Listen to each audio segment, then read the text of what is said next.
you're talking to a lot of owners, like I said, all over the place.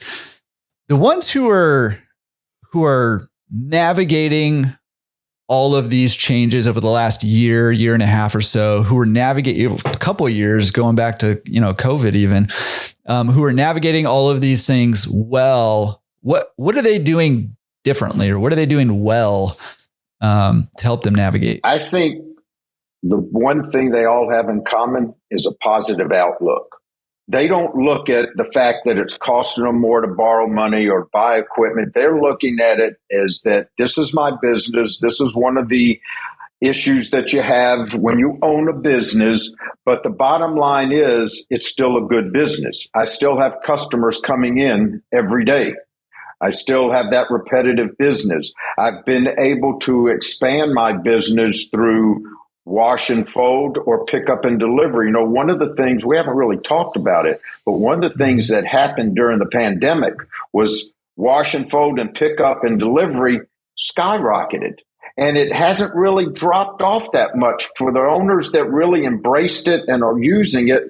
It's terrific business. You make a lot more in that part of the business than you do when the customer walks in and is doing the laundry themselves.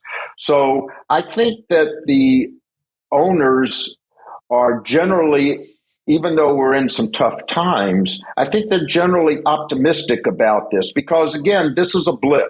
This is not going to last forever. Just as we're going to start to see prices settle down with construction and with equipment, the interest rates are going to drop back down. And in a year or two from now, we're going to be talking, and that rate's going to be somewhere where it's supposed to be, the prime rate somewhere in the 5 to 6 range, which is where it was pre-pandemic. So I think you have to look at every business has cycles. Every business has an ebb and flow. Nobody always goes up. And nobody always goes down. If you always go down, you're out of business. So I think you have to, as a business owner, you have to realize that this is just a blip in the business cycle. It's going to get better. It's already better than it was a few months ago for some parts of the headwinds that we have. And I think that's the way you got to look at it.